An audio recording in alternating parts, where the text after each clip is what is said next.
Aí ela Aí ela separa separa do do marido. marido. Aí ela Aí ela conhece conhece outra outra pessoa. pessoa. Às vezes Às nem vezes nem casa, casa, fica com a fica outra com a outra pessoa. pessoa. E depois o marido volta, querendo voltar com Tá com ela. ela. Ah, eu sou seu marido, eu quero voltar com você. E ela pode voltar com ele? O judaísmo condena isso, né? Ou não? O judaísmo condena isso, principalmente se ela tivesse casado com Mesmo outro, ela não né? sendo divorciada, É porque no caso, no judaísmo, né, mesmo ela não se divorciando dele. porque na Torá não havia a opção de você viver com uma pessoa sem casamento, né? Como a gente viu semana passada, o casamento ele era automático. A partir do momento que havia relação sexual, aquelas duas pessoas eram consideradas casadas diante do Eterno e o homem se tornava responsável pela mulher, tá? Tradicionalmente, no judaísmo era isso. Então, na verdade, o que acontece? Hoje em dia, com essa frouxidão de costumes, né? A pessoa se divorciou. Aí tá, foi morar com outro cara, ou viveu em concubinato, ou viveu em. Como é que fala hoje? Namorido, né? O correto seria ela não poder voltar para o primeiro marido, tá? Isso no caso de divórcio, porque não havendo divórcio é adultério, né? Saiu do ar. Voltou agora? Tá me ouvindo? Voltou? Agora sim, Ah, tá. Voltou. A internet aqui, gente, tá horrível. voltou. Eu não sei o que que é. Tem acho que é muita gente aqui em Cabo Frio usando a internet. Então, o que acontece? É condenado pelo judaísmo, sim. Sexo antes do casamento é condenado pelo judaísmo, sim, tá? Estão me ouvindo? Sim, Tá. Então, o judaísmo, mas hoje em dia, o que que acontece na prática numa comunidade judaica tradicional, tá? Acontece sim, sexo antes do casamento, né? Entre os jovens e tal. Então, o que que os rabinos dizem? A partir do momento em que houve sexo, há um compromisso e o homem é responsável pela mulher, inclusive pelo sustento da mulher. Essa é a visão do judaísmo, tá? E aí vai caminhar para um casamento. Por isso, dentro das comunidades judaicas, principalmente as ortodoxas, eles se casam muito cedo. O menino com 18 anos, a menina às vezes com 15, 16 anos, já está casando. E os pais, eles ajudam dando apartamento, alugando apartamento, provendo, né? Para que eles tenham um sustento, mesmo se eles estão estudando ainda e tal. Dentro da ortodoxia acontece isso muito.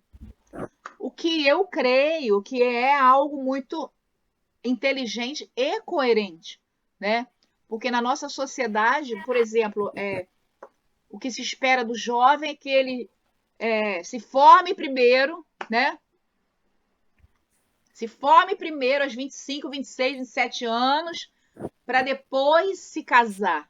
Só que os jovens, eles são maduros sexualmente, a menina com 13, ela menstrua, e o menino com 15, 16 anos. Os hormônios estão assim. E o que, que você faz com esses 10 anos que o Eterno programou o homem para se relacionar sexualmente e para ter filho? Né? Tem uma lacuna aí que deveria ser encarada com mais atenção, porque isso causa conflitos, isso causa culpa, isso causa problemas, isso causa gravidez indesejada, isso causa gravidez em que as famílias não se formam, né? É algo muito sério que eu acho que tanto as sinagogas judaico-messiânicas como a igreja evangélica deveria abrir o olho para isso e prover um meio como o judaísmo, principalmente ortodoxo, proveu de sustentar e apoiar esses jovens, no sentido deles se casarem. É bem diferente a coisa dentro do judaísmo ortodoxo e eu acho que é muito mais interessante e muito mais coerente. Fala, Leandro. Shalom, Cíntia. Tá muda? Sim? Você levantou a mão? Oi? Tá me escutando, Cíntia? Fala mais alto um pouquinho, que o som do meu computador é muito baixo. Tá escutando agora? Aham, tô. Tá bom, shalom. Shalom. Cíntia, Fala. é, só para mim tentar entender, porque, assim, houve uma banalização, assim, no meio, assim, na questão de países democráticos, assim, questão do Uhum. divórcio. Já é normal, assim, naqueles que não têm algum temor ou uma religião, divorciar uma, duas, três, tem pessoas que chegam até nove aí, né? Uhum. Aí o que eu não entendo, né, é,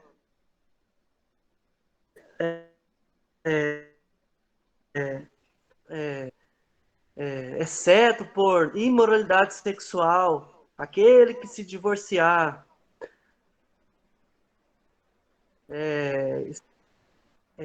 cometerá adultério se caso se relacionar com outro, e, e aquele que se relacionar com aquele que se divorciou também estará em adultério, né? Uhum. Entendo que no judaísmo se chama halahá, né? A Isso. questão da interpretação.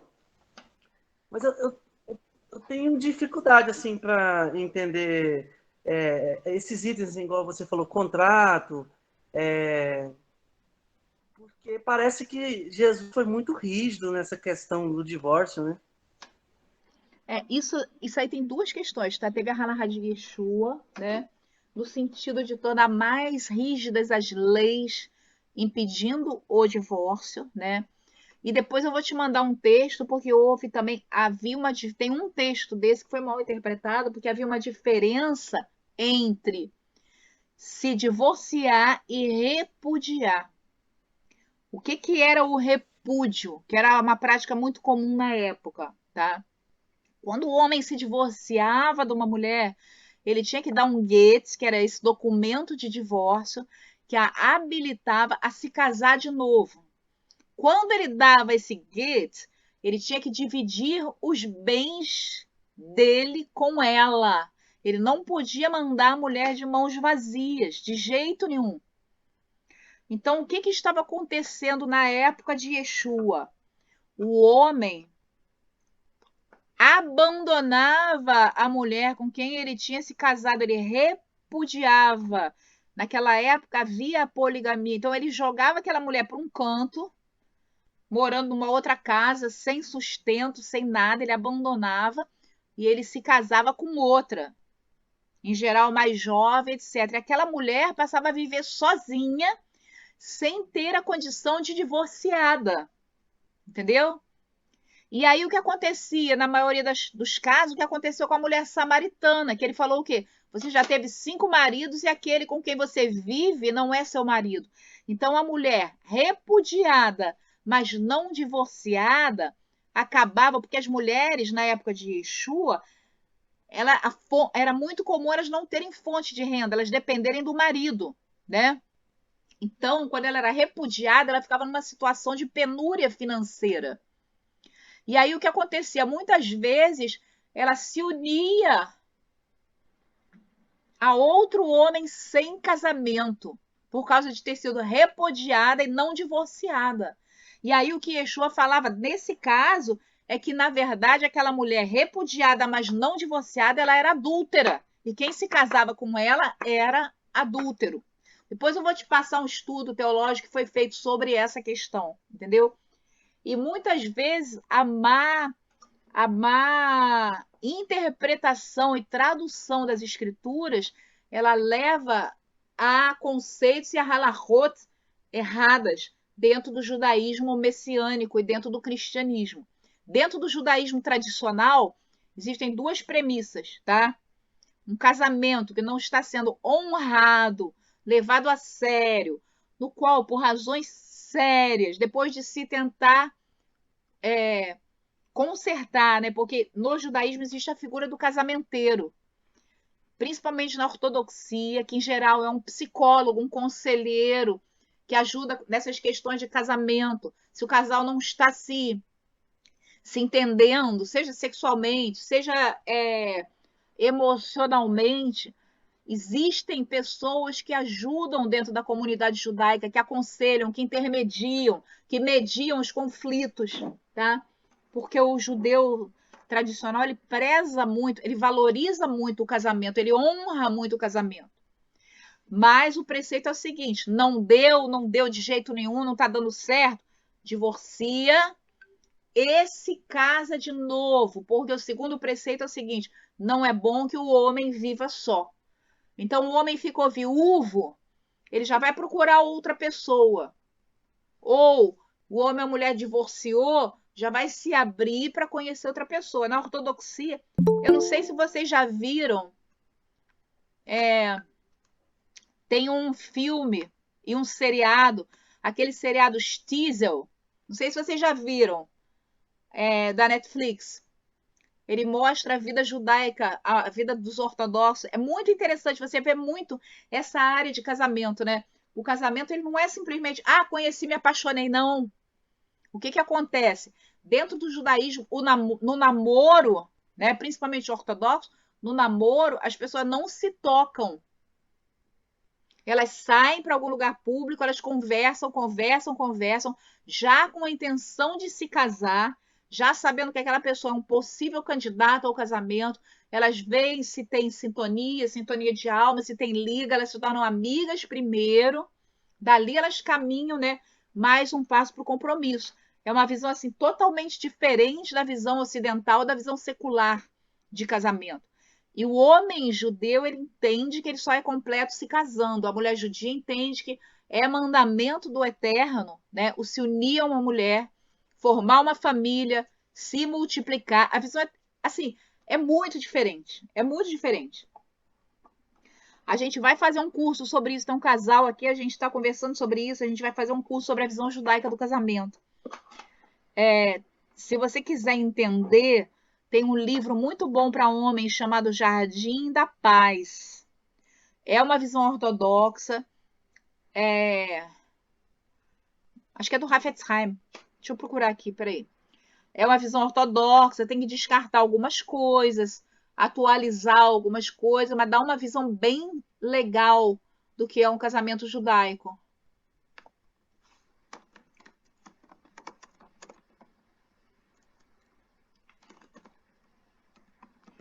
Você pode comprar, peraí. É do Shalom Aruch.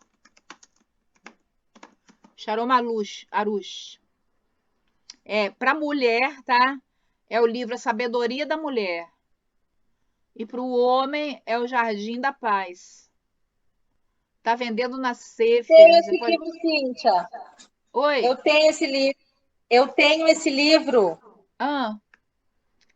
Ele tá até Sabedoria esgotado. da Mulher. Ele está esgotado na Sefer. A Sabedoria da Mulher e o Jardim da Paz. Ele escreveu vários livros muito interessantes. O Jardim da Prosperidade, o Jardim da Emuná, Portões do Agradecimento, que fala sobre gratidão. É muito legal. Olha só. O Jardim da Paz, autor do livro Jardim da Emuná, Sabedoria da Mulher, é a versão em português do livro Began HaShalom, livro que se tornou instantâneo best-seller em Israel, se baseia na filosofia de Breslav. Trata-se de um manual incrível e prático para homens que querem ser maridos virtuosos. Qualquer homem que aplicar os conselhos do Rabino Arush viverá uma grande melhora em seu casamento. É muito interessante. Quando o homem chega à origem de seus problemas conjugais e coloca a mulher em primeiro lugar, os benefícios materiais e espirituais são indescritíveis. As reclamações desaparecem, assim como os pedidos mesquinhos e a exigência de tempo. O homem sentirá uma melhora da Siata de Shammai, assistência divina, e terá sucesso em tudo que fizer. O Zohar compara o relacionamento entre marido e mulher com a relação entre o Sol e a Lua. A Lua reflete a luz que recebe do Sol, pois não tem luz própria. Do mesmo modo, a vitalidade da mulher depende da luz espiritual do marido. Quando ele é gentil e atencioso, ela fica radiante. Quando ele é crítico e mesquinho, ela sofre numa nuvem negra de tristeza. O estado de espírito e o comportamento da esposa dependem do seu marido. Isso aí é um trecho desse livro. Então é muito legal. Você tem que descartar, né, coar, filtrar algumas coisas, mas eu recomendo que todo homem leia, que toda mulher leia também. Fala, Leandro.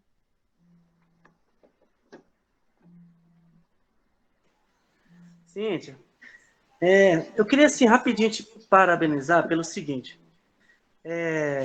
Você está numa caminhada de 25 anos.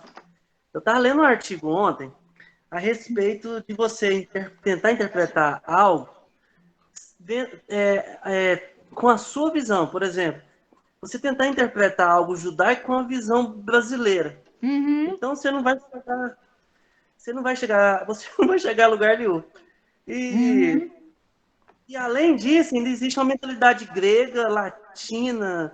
Quando eu falo latina, assim, não sei se é romana, aí que você não chega a lugar nenhum mesmo, né?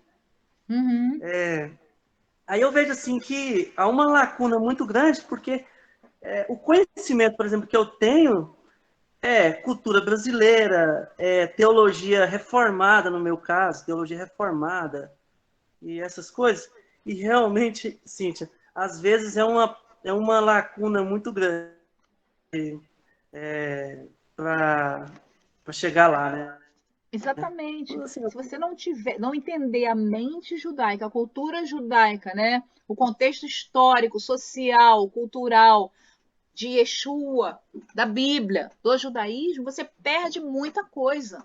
É como se você adquirisse uma outra dimensão, né? Quando você passa a estudar e passa a entender como a coisa funciona dentro do judaísmo, para entender as razões, entender tudo isso.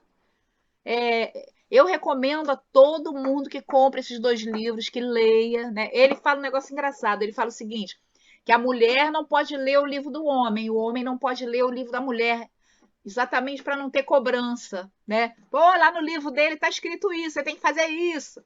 Então, mas é muito legal esse livro. O livro da mulher, ele tem algumas cargas ortodoxas que você tem que tirar e filtrar. O do homem eu não sei porque eu não li, né? Não li o livro do homem. Mas é muito bom. Tem um casal aqui na congregação, amigos nossos, que leu e estudou esse livro, né? Ele já era divorciado, se casou com ela solteira. Ele falou assim: mudou totalmente para melhor a minha visão de casamento. E eles estão se dando assim muito bem. Muito bem. Não é que não tenha conflito, mas eles estão sabendo resolver os conflitos. E principalmente eles têm uma estrutura de ação, entendeu? Agora, é importante que o casal queira adotar isso junto e ler e estudar isso junto, né? Porque aí que acontece, ele fala muito disso no livro, a Shalom Bait. Shalom Bait, né? Shalom, paz, Bait, casa. A paz em casa, a harmonia conjugal, né? Shalom Bait. Isso aí, vocês estão me ouvindo? Ou caiu? Sim, tô ouvindo. Beleza. A Shalom Bait é algo que é construído pelo casal, deliberada, voluntariamente, por meio de ações, beleza, por meio de ações definidas, né, por meio de tomada de consciência, porque a realidade é essa, tá? Tô falando com a Lucimara, a gente está estruturando um curso chamado Escola de Papéis, né? O que é esse curso Escola de Papéis? Com base na Torá, nos ensinamentos da Torá, na psicologia, na psicanálise, nos outros escritos. Você é jogado num casamento sem ninguém te ensinar nada. Você é jogado na vida, na escola você aprende o quê? Você aprende matérias teóricas, né? Você aprende. Eu tô sentindo falta, sabe de quem? Do Miguel e do Chau. O outro Chau tá lá em Vitória, né? Você é jogado na vida, você não sabe qual é o papel, qual é a função. Talvez escola de funções, né, Lu? Qual é a função de uma criança? Qual é a função, qual é o papel de um adolescente? Como ele vai otimizar a atuação dele na vida? Qual é o papel do namorado, da namorada, do noivo, da noiva, do marido, da esposa, do pai, da mãe, sabe? Do avô, da avó. Qual é o seu papel, por exemplo, se você é confrontado com um divórcio? Como você deve agir? Como você deve agir quando você tem problemas do casamento? A gente não recebe essa estrutura de maneira clara, prática, pragmática, não. A gente tem os ensinamentos da Bíblia, que cada um interpreta da maneira que quer, né? Porque você vê, por exemplo, quem veio da igreja evangélica, você vê pastores falando das mais diversas maneiras, as mais diversas interpretações, né?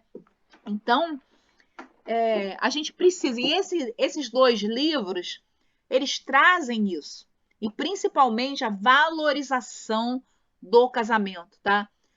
Não só do casamento, mas da harmonia conjugal. Então, divórcio é muito Cíntia, e comum. pior que... Sim, fala, Ivone. Pode falar. Não, Não, pode o falar. que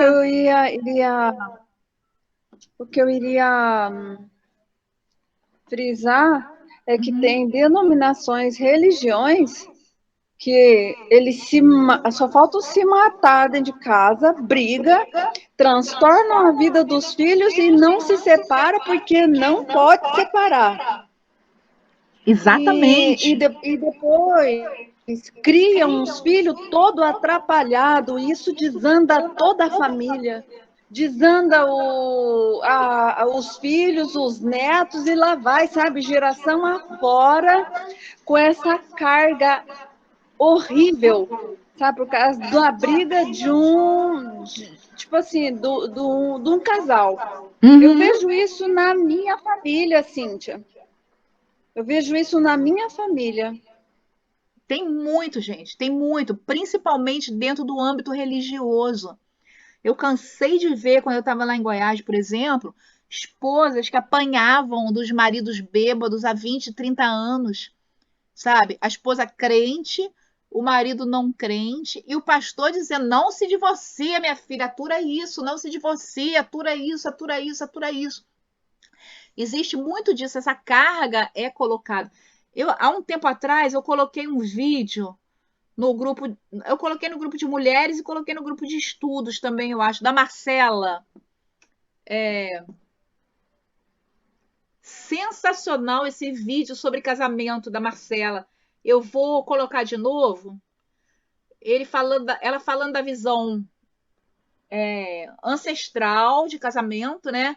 Falando da história do casamento, que nos tempos antigos o casamento ele não era por amor, ele era por dinheiro e por alianças políticas. Então as pessoas sabiam que elas não eram livres para escolher o cônjuge. Então na cabeça delas era assim: aquele que me veio, eu vou amar, eu vou honrar, eu vou construir uma vida com ele, né?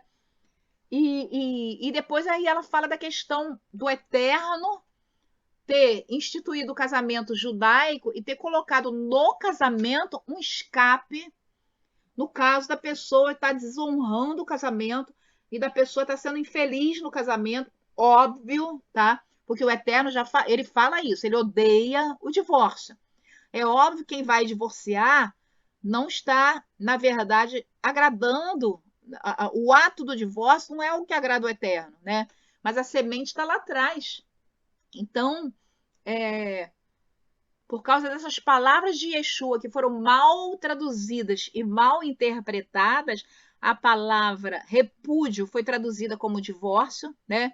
Ou a etimologia de repúdio e divórcio é a mesma aos olhos de alguns, quando na verdade é diferente, não é a mesma, entendeu? Repúdio é uma coisa, divórcio é outra.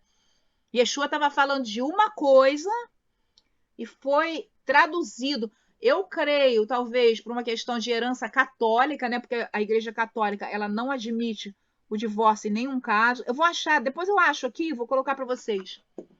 Colocou um julgo sobre as pessoas que na verdade não é o julgo que o Eterno pretendia. Por quê? É como o Eterno falou: o casamento existe por causa da maldade do homem, para dar uma segurança, né? Principalmente para a mulher. Então, o que acontece? É difícil? É difícil. É complicado? É complicado. Mas dentro do judaísmo existe essa visão de você honrar o casamento. Fala, Leandro. Cíntia, o sentimento assim que eu tenho, porque eu já até falei isso com as pessoas que eu sou mais íntimo. Meu Deus, tanta coisa que eu já defendi assim, achando que eu estava defendendo o mais correto, ou quantas pessoas que eu aconselhei. O sentimento que eu tenho assim é de ficar caladinho e, e deixar para quem realmente resolveu ser mestre ou fazer halahá, porque Eu não tinha nem noção disso que você está falando, nem noção, na verdade. Aham. Não, isso fica oculto. E Isso fica oculto a gente. A gente só tem acesso a isso quando a gente se aprofunda, né? Quando a gente passa a se aprofundar. Eu vou achar esse vídeo aqui, eu vou passar para vocês. Ele é sensacional, é muito sensacional o vídeo que ela fala sobre a história do casamento, sobre o casamento judaico, como é muito, muito legal. Aliás, ela é sensacional, eu recomendo o canal dela, tá? É a Bíblia sem a ótica da religião. Ela entra muito na ótica histórica, ela é formada em hebraico, depois ela fez um monte de pós-graduação, e depois, eu conheço ela desde novinha, quando ela começou no judaísmo. Depois ela se tornou a principal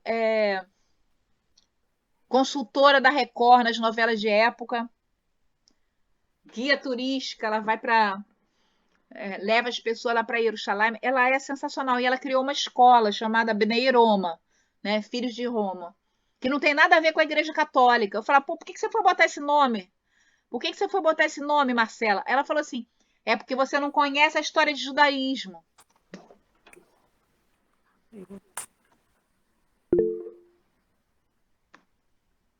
Cíntia, quero fazer uma pergunta. Sim. Pode falar. Então, lá em Minas, eu tenho um primo lá em Minas, que ele casou, eu não sei se isso acontece em Israel, e se acontecer, que nome que dá isso? Ele casou, tem uma filha, separou da esposa, separou numa boa mesmo, né? Ela entendeu, ele se casou com outra, teve 2 filhas com a outra. A esposa, primeira esposa, que teve a filha com ele, casou e tem uma filha com outro marido. E eles vivem todos em comunhão, juntam os filhos, vão tudo para a casa da prima, que é a mãe dele, né? Eles vão lá, ele leva o filho da primeira esposa, leva o da segunda, mistura aquela criançada toda, então, é tudo da família, entendeu? Isso não é uma doideira? Isso existe em Israel? Isso tem algum nome? Existe, e segundo o judaísmo não tem problema nenhum.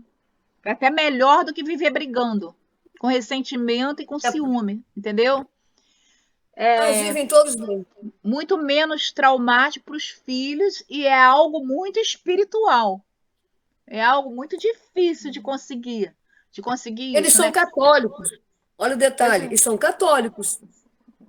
Não deve ser católico, não. Deve ser católico não praticante, porque o catolicismo, ele não admite o divórcio. Não, não praticante. Católico, modo de dizer, não praticante. Aham. Entendeu? Mas vivem todos em harmonia. Todos vivem muito em harmonia. Lá Um em monte de Israel, filhos. isso aí é muito bom. Quer dizer, o ideal teria sido que eles não se separassem, né? Não se divorciassem. Mas já que divorciaram, é o que a Ivone falou. A gente não pensa nos traumas que provoca nos filhos vivendo em desarmonia, né? Tem vários casos. Teve um caso agora há pouco tempo. 25 anos de casado, 25 anos de desentendimento, 25 anos de desarmonia, e o casal nunca procurou ajuda exterior. Então, quando você tem um problema no casamento, ou você procura ajuda, procura resolver, se você viu que não dá para resolver, separa, divorcia, né? Porque aí você não vai estar prendendo aquela pessoa, nem se prendendo a uma infelicidade, né? Como o caso aí, 20 anos de casamento de aparência, mas a pessoa achando que não, eu sou uma mulher de Deus, eu tenho que aturar isso, não sei o quê. Quer dizer, 20 anos de escravidão a algo que, na verdade, não existia. Por isso é que nós temos que entender quais são os parâmetros do casamento. Fidelidade, um ser a alegria do outro. A gente vai ver isso aí agora. Fala, Adalberto, e depois Ivone. Eu, Cíntia, só quero fazer uma pergunta. Sim. Na minha família mesmo, teve traição, entendeu? Primeira vez, perdoou, aí voltaram. Aí depois teve a segunda traição, entendeu? Aí separaram no papel mesmo, então separaram no papel. Aí passou um tempo, ele, vou falar, na verdade, é minha irmã. Aí meu cunhado, né, voltou com a minha irmã. Hoje eles estão juntos, né, porque eles têm um casal de... Mas eles estão separados no papel. estão juntos, mas estão separados no papel. Isso é correto? Eles continuam assim ou eles têm que casar de novo? Segundo o judaísmo, eles têm que casar. Na verdade, segundo o judaísmo, eles nem estariam juntos porque houve adultério, né? Na verdade, segundo o judaísmo. Agora estão na igreja evangélica, né? Sim, minha irmã sempre foi da igreja, mas ela está afastada, né, da igreja. E Aham. ele nunca, assim, católico, mas não praticante também, entendeu? E hoje estão Entendi. levando a vida desse jeito, tipo amigado, né? Na verdade, para mim é amigado, né? É. Isso aí é errado. Na verdade, eles teriam que. Seria um paliativo eles se casarem de novo, mas na verdade, eles teriam que estar divorciados porque houve adultério da parte dele, né? Houve uma primeira vez, houve uma segunda vez, provavelmente vai ter uma terceira, quarta, quinta, sei lá quantas vezes, né? Então, segundo o judaísmo, adulterou, é rompido o casamento, tá? Acabou. Acabou o casamento. Então, por quê? Porque é uma halahá do que havia lá na Torá. Adulterava era o que? Apedrejado, né? Os adúlteros eram apedrejados, ou seja, pena de morte. Então, aquela pessoa que foi traída, ela ficava livre para se casar de novo. E aí, como caminhou a halahá judaica? Adultério, se adulterou, tem divórcio. Se um dos dois teve outro relacionamento ou outro casamento depois do divórcio, ele não pode voltar. É proibido voltar para a primeira. Entendeu? Agora, no caso deles, eles não estão dentro da halahá judaica, né? Aí é com eles. Nem esquenta a cabeça. Aí a coisa é com eles. Fala, Ivone. O que eu quero falar é sobre isso, né? As brigas, né, que existe. O próprio Cefas, né, Kefas, né? Ele Uhum, fala que as orações o Eterno não ouve, né? uhum, São impedidas as orações devido a essas demandas entre o casal, né? uhum. Então, a gente observa que tem que existir harmonia, se não tem como seguir em harmonia, que cada um, né, sei lá, siga o seu caminho, né? Porque tem pessoas que, infelizmente, não conseguem viver junto uma da outra e outra. E muitas vezes são espíritos malignos também, né? Uhum. Tanto de briga quanto também de adultério, né? A pessoa tipo assim, aí a gente vê claramente também faltando o fruto do espírito, né? E das próprias brigas também, né? Dissensões, né? As próprias Exatamente. contendas, né? Então, falta mesmo o espírito do eterno no meio, em cada um, né? Porque tendo o espírito do eterno em cada um, Lua, ele vai ser o mediador entre o casal, né? Quando os dois conhecem, né, a verdade, né? Agora, quando não conhece, né, tá aí jogado no mundão, né? Então, Exatamente. mas, Agora, é interessante que mas Sadoc falou sobre isso hoje, né? Ele falou sobre isso hoje. O problema está lá atrás, na falou, escolha do cônjuge, verdade, né? verdade. Não continua, desculpa, te cortei. Não, pode continuar, é isso que eu queria levantar, né? E aquilo, né? Não é ir se casando com qualquer um, né? Ou qualquer uma, né? Você Uhum, tem que aquilo, né? Quando é jovenzinho, como que é o correto, né? Ser orientado pelo pai, pela mãe, né? De ambos, uhum. né? Mas isso na cultura judaica. Agora a nossa cultura, né? Eles ficam se descobrindo pelos cantos, né? A gente cresce, né? Sem essa orientação. Nenhuma religião, infelizmente, denominação no Brasil passa essa formação, né? A gente vê Uhum. que no judaísmo a formação vem lá desde criança, né? É verdade. Já conduzindo, né? dando a formação ao novo ser humano, sendo responsável pelo ser humano que colocou no mundo, né? Exatamente. E as outras religiões, parece que o prazer delas é colocar mesmo o jugo, parece que quer ver a pessoa, sabe, sofrer, a pessoa, sabe, aquela coisa inquisitória, né? É um espírito do maligno mesmo. Então, eu acho que é tudo a maneira como a coisa é colocada, né? Não, é proibido, isso é sim, pecado. Não, por que é pecado? O que acontece, exato. né?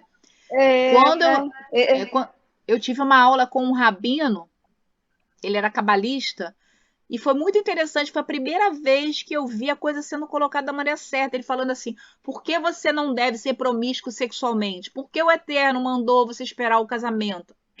Ter uma pessoa só. Porque espiritualmente, quando você faz sexo com uma pessoa, a sua alma, toda a sua energia fica ligada dela por 30 anos. Ou seja, você vai sofrer influência daquilo que aquela pessoa é espiritualmente por 30 anos. Aí você imagina um homem que se liga a uma prostituta, por exemplo, que se ligou a 1000 homens. A sua alma vai ficar ligada a esses 1000 homens e as pessoas com quem esses homens se relacionaram, etc, etc. Ó, é uma árvore genealógica de peso espiritual e emocional. Olha que coisa. Fala, Flávia. e eu... Oi, Ai, desculpa, desculpa. Ivone. Fala, continua. Não, então, e aí é onde a gente vê... Pode falar, Ivone. E é onde a gente vê possessões malignas, né? Porque você sai aí com um, com outro, com outro, com outro, com outro. Eu, assim, misericórdia, Pai. Eu creio que é onde acontece as possessões também nessa área, né? Exatamente. E aí o jovem, ele tem que ter consciência disso, ele tem que entender por que ele tem que esperar o casamento. Por que ele não pode sair fazendo sexo com todo mundo. Isso muitas vezes não é explicado. Fala, Flávio. Foi bom você levantar o tema cabalístico aí, porque eu estava lembrando aqui daquela. Eu tenho que achar o texto depois. Quando o Paulo, né, Shaul, fala para a gente da questão, a seriedade, que é a questão do adultério, de nós que somos corpo de Yeshua, principalmente homens, ele vai procurar prostitutas, né? Acaso nós juntaremos nós, os membros de Cristo, a uma prostituta? Então, quando ele está levantando, abordando isso aí, esse é o sentido do cabalístico da coisa. Não é só por causa da vida vulgar que a mulher leva, mas por causa da forte implicação espiritual que existe ali. Então, você tem N questões. Você não sabe qual que é a vida da mulher, o que ela está passando, com quem é que já foi ali. Então, é uma questão muito séria mesmo. Exatamente. E as pessoas são muito pouco conscientizadas disso, principalmente na adolescência. O que você ouve numa coisa? Ah, é proibido, não pode fazer nada antes de casar. Ah, cuidado, o pai fica tomando conta, fica observando, né? Principalmente as meninas, né? Porque os meninos nem tanto. Então, existem essas distorções e os jovens não sabem por quê, nem adulto não sabe por quê. Eu fui saber por quê depois de adulta, né? Quando eu comecei a estudar essas questões espirituais. Mesmo na igreja evangélica, não é dito, a coisa não é dita dessa forma, né? A coisa é dita de uma forma impositiva, autoritária e superficial. Então, existe uma necessidade gritante da gente abordar essas questões de papéis, o que é certo, o que é errado, por que é errado. E eu vejo assim, o que existe nas escrituras, qual é o objetivo das leis, qual é o objetivo da Torá, qual é o objetivo da Halakha? Fazer o homem viver bem. Então, o Eterno, sabendo que o homem é um ser caído, que o homem, o ser humano, né, é um ser altamente complexo, ele colocou na própria lei um escape para quando o homem errasse, que é o divórcio. Ele não condenou o homem a viver em escravidão de infelicidade, de maltrato, etc., eternamente proibindo qualquer tipo de divórcio. Não. O que acontece? A Igreja Católica deturpou isso, proibiu totalmente o divórcio. Acontecem aberrações, eu conheço algumas, entendeu? E E a igreja evangélica, com essa herança católica, né, mal interpretando as palavras de Yeshua, porque qual o cerne do que Yeshua falou? Não se divorcie por motivos fúteis, não se divorcie por concupiscência dos olhos. Havia uma mulher mais nova, esquece da mulher da tua mocidade, né? Mas o que a Ivone falou é muito interessante. A semente está lá atrás, na educação das pessoas, né? Lá atrás, começa lá na infância. A semente diz, exatamente, nem se case levianamente, né? Ah, a mulher tem um traseiro bonito, a mulher é linda e tal, vou me casar. Se ferra. Se ferra. A realidade é essa, que é algo que tem que ser buscado no eterno, né? Então, dentro do judaísmo ortodoxo, o que existe? Existe uma rigidez de costumes, existe uma maneira tradicional de fazer as coisas, né? Que, no geral, é obedecida. Então, é mais fácil. O rapaz sabe que ele tem que procurar uma noiva, a menina sabe que tem que procurar um noivo quando chega em determinada idade. Então, são feitos os encontros. É aquilo mesmo do filme. Eles se encontram em lugares abertos, eles conversam, veem se dá liga, se não der, se encontram por um certo tempo e depois se casam, sabendo que o casamento é algo sério, não algo para suprir a concupiscência da carne, a concupiscência dos olhos, mas algo para formar uma família e ser um núcleo que replique o conhecimento do eterno, né? Porque o principal mandamento do judeu em relação ao próximo é: ensina diligentemente a teus filhos. Isso é muito importante a gente entender isso. É o que o Leandro falou, a gente tem que entender a alma judaica. Ensina diligentemente a teus filhos, é o principal mandamento da prática, né, altruísta judaica. É primeiro amar o eterno sobre todas as coisas, depois ensinar diligentemente aos teus filhos. Fala, Leandro. Cíntia, se eu tiver errado, me corrija, o Tchau tá aí também. O primeiro mandamento, nos 10 mandamentos, é eu sou o Senhor teu Deus, correto? Não, eu acho que é... Eu sou o Senhor teu Deus, não é um mandamento. Não é o mandamento? E o segundo não terá Deus... Não, isso aí é difícil, porque cada um fala uma coisa, né? Outros dizem que é não ter outros deuses diante de mim. Isso aí é um imperativo, né? Agora, você pode contar como isso, como eu sou o Senhor teu Deus, tipo assim, me conheça, né? Aceite a minha revelação. Não, é porque, por exemplo, como você vai entender a palavra errad, por exemplo? Se a tradução dela em grego está uma palavra que não tem quase nada a ver com isso. Pois é, você tem que ir lá no hebraico, entendeu? Isso. Aí eu voltando para o casamento. Você ficou 2000 anos falando, 2000 anos quase, falando que, né, várias interpretações, igual você disse aí. Eu acho que se você conseguir mudar a mente na questão, pelo menos da pessoa entender o que é um casamento, acho que você já conseguiu muito, meu Cíntia. Pois é, exatamente. Exatamente. Então... Eu disse para você... Fala, Lúcia. Oi, desculpa. Fala, continua, Leandro. Não, você entendeu? Como que eu entender errado se a palavra que me dá por tradução é uma que quase não parece com errado, né? Exatamente. E assim, todas as outras interpretações de fundo judaico vai virar essa bagunça, né? Obrigado, Cíntia. Ô, Cíntia, Fala, você Lúcia. citou jovens, né, que fazem, têm relações antes de casamento. Jovem é muito comum. Mas no caso de adultos, por exemplo, uma pessoa, ela não é casada com ninguém, ela arranja um namorado e tem relações com ele. Ela está em fornicação, no caso. Tipo assim. Também é errado aos olhos do judaísmo, tá? Mas isso também... aí traz maldição para a vida dela, não é? Com certeza. Com certeza, entendeu? Com certeza traz maldição para a vida. Todo pecado... A pessoa tem que ter consciência disso, a pessoa às vezes não acredita nisso, e aí... Todo desvio da Torá traz maldição, que é a ausência de bênção, entendeu? O que acontece no judaísmo com pessoas divorciadas, tá? A pessoa se divorciou, por exemplo, a mulher se divorciou. Ela não vai ficar sozinha. Ela vai procurar um outro companheiro, porque o judaísmo entende que o estar sozinho é uma situação inadequada diante do judaísmo, diante da Torá, tá? E aí o que vai acontecer? Ela vai procurar outra pessoa.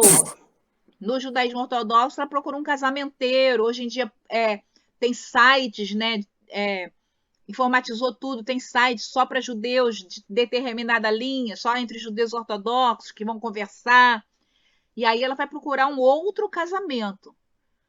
Pelo fato dela ser divorciada, ou talvez do outro ser divorciado, não dá direito a eles de terem relações sexuais antes do casamento, tá? Isso, tipo assim, não é como o mundo diz, divorciou, então tá liberado, já não é mais virgem, tá liberado. Não. O judaísmo encara isso com seriedade. O fato da pessoa estar divorciada não relaxa os costumes, nem permite que a pessoa se torne promíscua. Entendeu? A Halahá diz isso. Mesmo a divorciada tem que se guardar para o casamento. Mesmo o divorciado tem que se guardar para o casamento. E aí é o mesmo processo do primeiro casamento.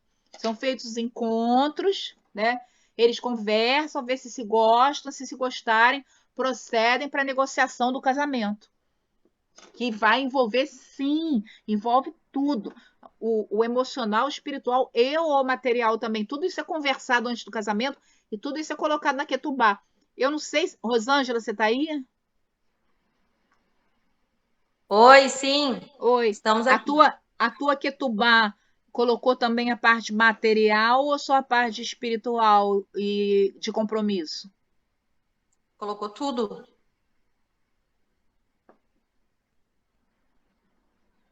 Porque tem Ketubot que está escrito lá que o homem se compromete a sustentar a mulher com tanto, tanto, tanto. Sim, tem isso também na minha. Tem, né? Pois é. Tem. É Miriam que está falando, Adalberto? O que acontece é o seguinte: tá tudo destramelhado na realidade hoje, né? A gente está vivendo uma realidade que está muito, muito, muito longe do conceito da Torá e até mesmo da halahá judaica, né? É muito difícil isso. Na verdade, eu diria que jovem que casa virgem hoje em dia é exceção e não regra. Mas isso é opinião minha, tá? Isso tem base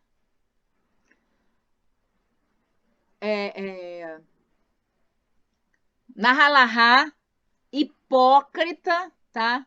E eu diria até esquizofrênica, dissociada da realidade, de fazer um jovem esperar 10 anos solteiro em abstinência para se casar a partir do momento que ele está maduro sexualmente. Menino de 15 anos, os hormônios estão assim, ó. Menino de 16 anos, 17, os hormônios estão assim. E o que a sociedade religiosa espera dele, não, fica aí, espera até os 27, quando você se formar para se casar. Passa os 10 anos nos quais você é mais fértil e mais potente em abstinência, porque a sociedade não é mais uma sociedade de agricultura familiar, não é mais uma sociedade patriarcal, não é mais uma sociedade em que os pais sustentam os filhos, entendeu? Pois é surreal isso.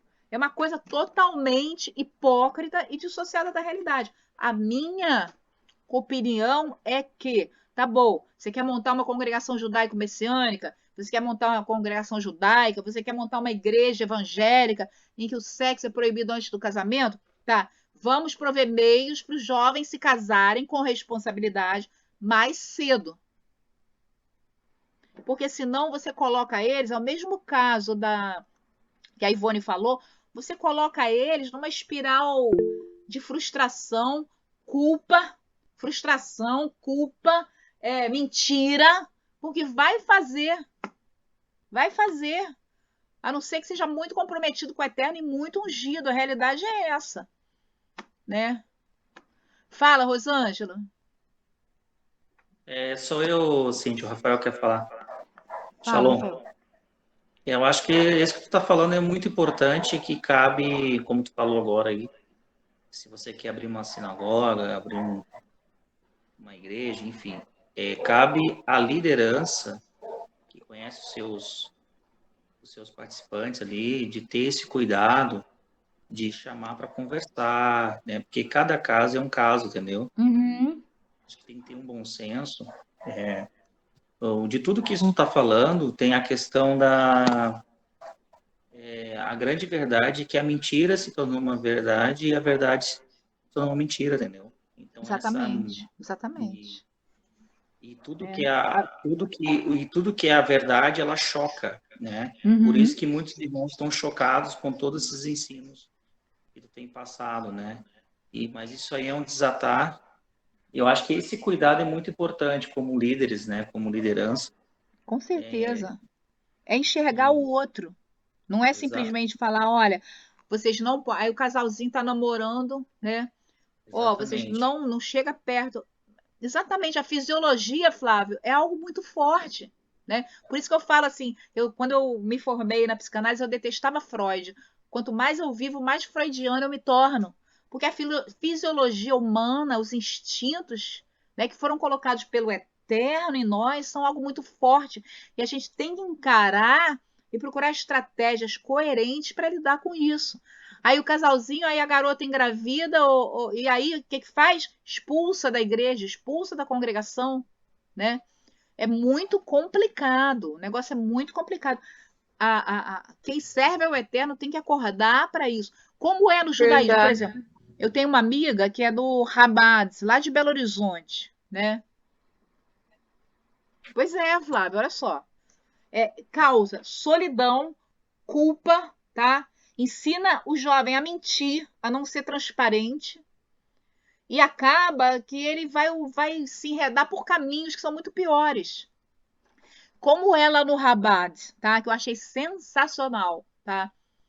Casa jovem, 18 anos, 16 anos, o pai o pai do menino sustenta o menino, a mãe da menina sustenta a menina, ou seja, os pais racham as despesas do casal, alugam ou compram um apartamento para o casal, ou mesmo eles vivem na casa dos pais, mas como casados, orientam em relação à vida conjugal, etc, etc, e eles casam cedo. Eu acho isso muito mais inteligente, muito mais coerente com a realidade fisiológica nossa, né? Porque senão o jovem vive em frustração, ele recebe constantemente mensagens do mundo que dizem o contrário. Gente, é muito séria essa questão. Eu acho que tinha que ter um concílio judaico-messiânico para discutir essas questões e para traçar uma halahá. Vou falar até com o Sadoc sobre isso, sabe? Porque Verdade, sim, verdade. Porque senão, olha, porque tá muito desandado, viu, as coisas. A gente tá, assim, no extremo, sabe, já basta as crianças que sofrem violação dentro de casa mesmo, né? Dos próprios parentes. Ai, misericórdia, precisa, acho, urgente. E isso é super comum, muito mais do que vocês pensam. Exatamente. É pornografia, é internet, né? É muito sério, a gente tem que acordar, porque senão nossos jovens vão se perder. Vão se perder, entendeu? E pior, Cíntia, não te interrompendo de novo, já interrompendo. Não, pode falar. E o pior é que os pais, eles acham que não vão prestar conta diante do Eterno sobre isso. Eles não vão ter responsabilidade, sabe? Assim, o que eu ouço, assim, sabe? Ai, já é grande, já está crescido, sabe o que faz, mas só que lá atrás esqueceu de dar uma ajudar, né? Eu, assim, amigo, eu tenho isso, que o Eterno vai, sabe, pedir juízo disso, das vidas, das almas que estiveram debaixo da nossa, seja como pai, mãe, seja o que for, eu creio que o Eterno vai pedir conta disso. Você não é responsável por ninguém, você é responsável pelos seus filhos, só isso. É só pelos seus filhos, né? E isso é muito sério. É interessante porque a gente vê isso demais. Os pais reprimem, falam assim, é proibido. e pronto, acabou, se vira, né? Se vira. Não dão aos jovens ferramentas. Acho muito legal o que o Sadoc fez. O Sadoc falou assim, não, o certo é o seguinte, namoro sem se tocar. Na congregação dele, o namoro namoro é sem se tocar. Namoro não pode nem dar a mão, sabe? Nem dar a mão. É radical mesmo. Ah, mas é muito radical. Gente, a gente sabe a realidade. Beijou, já era.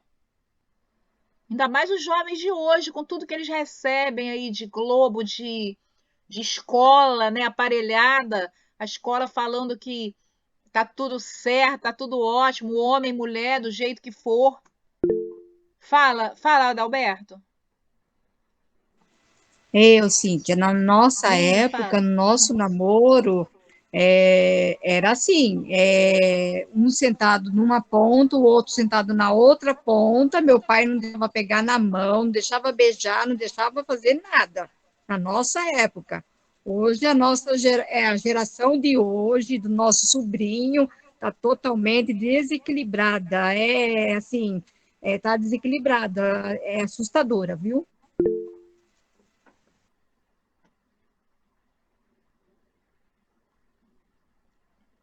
Exatamente, é por isso que eu falo. O Chalva está falando assim: pior é a rápida promoção do casamento por conta desse fogo. Acender o fogo, toda objetividade vai pelo ralo, né? Você não consegue mais analisar a pessoa objetivamente, se ela presta para você, se ela é boa para você, se tem sintonia espiritual, mental, porque depois o físico vai embora e aí fica o que está dentro, né? Então é muita coisa, é muito complicada, é um assunto muito complicado. Mas falando sobre a harmonia conjugal, é muito interessante porque o judaísmo ele coloca, a gente sabe, né? A mulher sabe, edifica o seu lar, mas a tola com as suas próprias mãos o destrói, sei lá. Mas o judaísmo, a halahá judaica, ela coloca muito a responsabilidade do sucesso do casamento no homem. O Talmud fala o seguinte, que o homem deve amar sua esposa tanto quanto a si mesmo, mas deve honrá-la mais do que a si mesmo. Aquele que honra sua esposa foi considerado pelos rabinos clássicos como recompensado com riqueza. Existe mesmo um paralelo, né, rabínico que diz que o seguinte: quanto mais um homem honra sua esposa, mais bem-sucedido ele vai ser financeiramente, mais ele vai prosperar. Assim como existe uma relação entre o adultério e a pobreza na tradição judaica. O adúltero, ele empobrece, segundo a visão dos rabinos, entendeu? Que eu acho que tem tudo a ver, porque tudo é energia, né? Se você cria para você uma energia de injustiça, desonestidade, mentira, etc., isso aí forçosamente vai se refletir também na sua vida financeira, né? Também na sua vida profissional. E isso é muito sério, né? Outra coisa, parâmetro judaico para o casamento, tá? A esposa, ela não pode ser colocada de lado em tudo aquilo que diz respeito ao marido. Então, o marido tem problema profissional no trabalho, compartilha com a esposa. Marido está com problema de dinheiro, compartilha com a esposa. Qualquer coisa, segundo o judaísmo, deve ser trazido para a esposa e da esposa para o marido. A transparência é algo que o judaísmo preconiza demais no casamento. Não para viverem os dois, cada um no seu mundo, em mundos diferentes, mas para que haja isso que você falou, Leandro, para eles serem errados, né? Para eles serem um só. Então, o casamento deve ter transparência, a mulher deve ser honrada. Uma vez eu li um texto judaico que falava o seguinte, que o lema tradicional judaico que é ensinado aos meninos é o seguinte: esposa feliz, casamento feliz, vida feliz. Os mestres judeus, eles ensinam aos meninos isso: esposa feliz, casamento feliz, vida feliz. Eu achei lindo isso. Achei muito lindo isso, né? Porque o que acontece? A tendência natural da mulher é assumir cada vez mais responsabilidades. Então, o judaísmo ele chama o homem à responsabilidade, porque não é a tendência natural do homem. Vocês estão me ouvindo aí? Ou caiu? Sim. Então, né? Sim. Beleza. Sim. O Talmud proíbe o marido ser Alto e claro. autoritário para com a sua família, e o abuso doméstico também é condenado dentro do judaísmo pelo Talmud, tá? Lá no Talmud está escrito também o seguinte: o Eterno conta as lágrimas da esposa, tá? E aí um ditado rabínico diz: mesmo que sua esposa seja muito baixa, pequenininha, você deve se curvar para ouvi-la. O que quer dizer isso?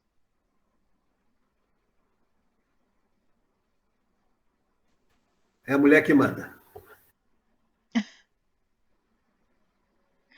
Ainda que a sua esposa seja muito baixa, você deve se curvar para ouvi-la. Ou seja, ainda que seja difícil, você não esteja afim, você esteja irritado, você esteja com TPM masculina e vice-versa, né? Faça todo o esforço necessário para ouvir, para enxergar o seu cônjuge, tá? Isso aí é um ditado judaico, muito legal, né? Quanto à esposa, o ideal da esposa é satisfazer os desejos do marido, tá? Satisfazer os desejos do marido. Então, a mulher tá com base lá em Éden, né? Seu desejo será para o seu marido. Então, ela tem que também enxergar o marido, ver o que agrada a ele e agir de acordo, tá? Também se esperava que a esposa fosse.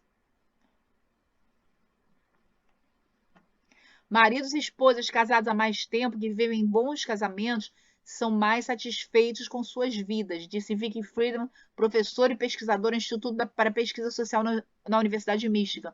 Inclusive foi feito um estudo que casados felizes vivem 20% a mais do que solteiros ou que casados infelizes. Olha só que coisa impressionante, né? Eu tô vendo a gatinha aí atrás, que legal, Lúcia. Então, vamos lá. Adotei. Também se espera que a esposa fosse modesta, mesmo quando sozinha com o marido. Essa questão da modéstia, né, Iniut, é um conceito judaico.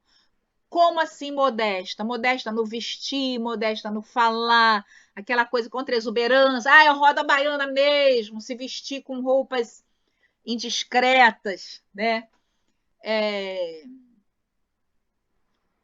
Que tragam à memória subconsciente do marido prostituição. Você renovou uns 20 anos com Rosângela, que benção! Baru Hashem.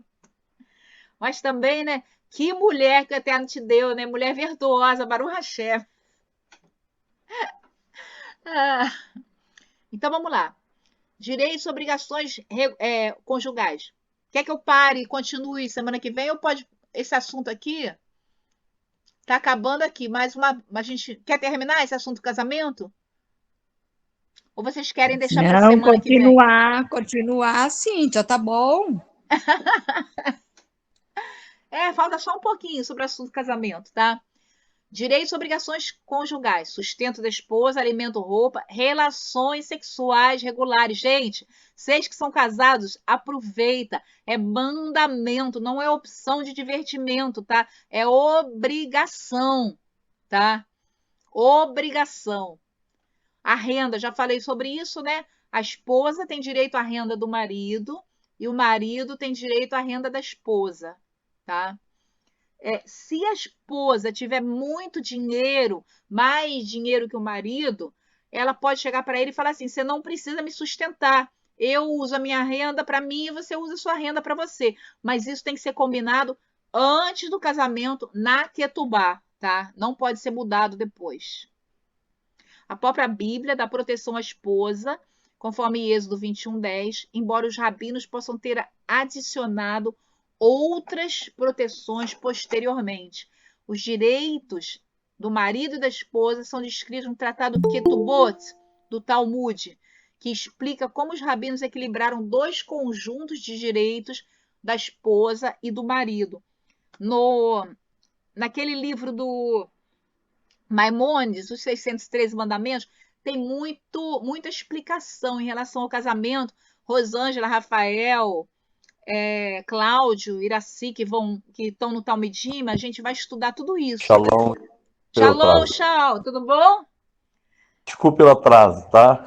Rapaz, o tema é quente, olha. Ainda Shalom, bem que você se Shal. atrasou, porque senão a gente não ia estar nem na primeira página. E agora a gente está acabando já.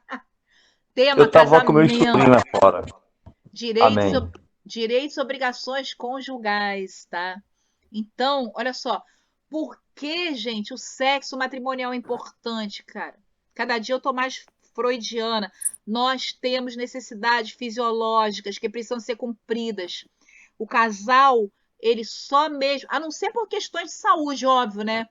Mas às vezes é uma preguiça, é um estresse, é uma obrigação com outras coisas e a pessoa acaba deixando aquilo ir sem querer. E a saúde do casamento, ela depende disso. Homem e mulher. Eu estava lendo, é um livro ortodoxo rabínico, Será que ninguém mais tem vergonha? Falando sobre o casamento. Então ele fala o seguinte: tem que existir tensão sexual entre casal. O rabino estava falando que um grupo de jovens da sinagoga estava viajando para acampar e falaram: Rabino, a gente está viajando para acampar. E eram, parece que 7 homens, 7 rapazes e 7 moças. E aí o Rabino falou assim: peraí, como é que é isso? Como é que vocês vão viajar para acampar 7 rapazes, 7 moças, sozinhos, não sei o quê? E eles falaram: não, a gente cresceu junto, a gente faz desde que a gente era criança, a gente até dorme na mesma tenda e não acontece nada. E aí o Rabino estava, o escritor do livro, tá lá no templo, é muito interessante, ele falou assim: tá errado isso. Tá errado isso porque tem que existir tensão sexual entre o homem e a mulher casados. E aí ele fala de algo que eu falei lá atrás, e por isso eu não abordei essa questão aqui, que é o nidá da mulher. O que é nidá? Nidá é o período de abstinência nos casados, né? Vocês já sabem sobre isso. Enquanto a mulher estiver menstruada, ou por pelo menos 7 dias, o casal tem que se abster de relações sexuais. Não pode transar. Ó, começou a menstruação da mulher. A mulher ficou menstruada só 3 dias, é 7 dias sem sexo. Tá? Durante 7 dias no mês, o casal não pode se relacionar sexualmente. Ele tem que se separar. Isso é um preceito que existe ainda hoje em todas as correntes do judaísmo. Por quê? E é interessante que esse preceito, que parece uma coisa assim, desagradável, na verdade, tem sido a mola mestra e tem sido o combustível do casamento judaico. Por isso a taxa de divórcio dentro do judaísmo é muito baixa.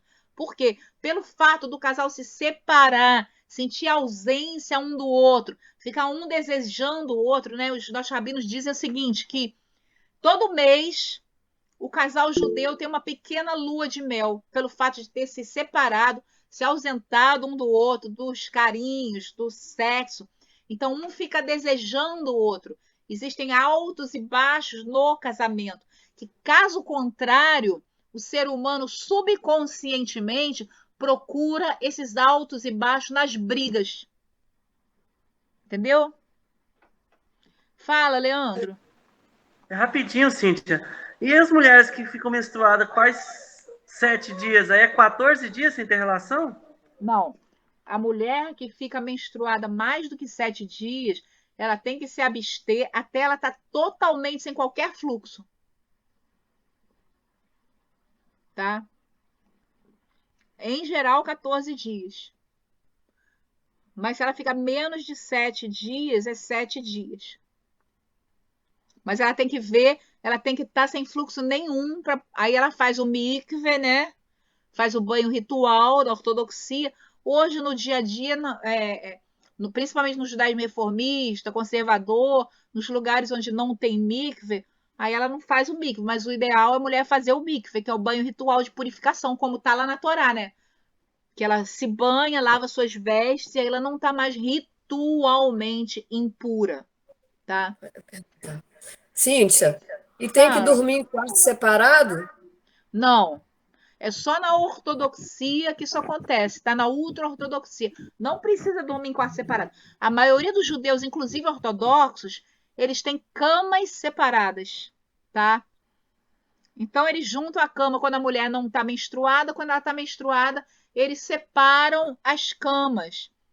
Por que isso? Por causa do preceito dos rabinos de colocar cercas em volta dos mandamentos, mas não tem que ir para outro quarto. A não ser, é claro, que eles não se garantam, não consigam se conter, entendeu? Ah, a gente é faísca e fogo, a gente não consegue, não consegue. Aí sim, aí separa.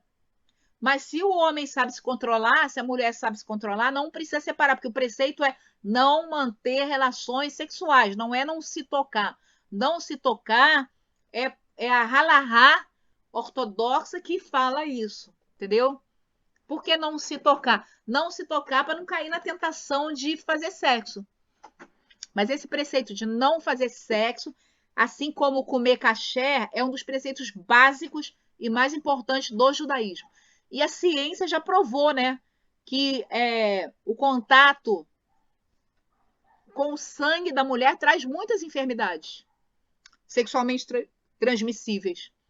Tanto que o povo judeu, pela circuncisão e pela ausência de sexo quando a mulher está menstruada, é um dos povos mais sadios sexualmente. Um dos povos que tem menos AIDS.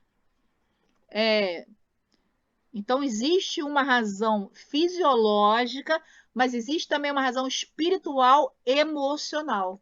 Então, o que acontece? Você é casado com aquela pessoa, mas 7 dias você não pode transar com ela. Então, vai ficando, vai querendo aquela pessoa, né? Vai querendo. O casamento, todo mês, ele tem um alto, um baixo e um desejo. E isso, comprovadamente, traz saúde para o relacionamento, tá? Tem livros e livros e livros.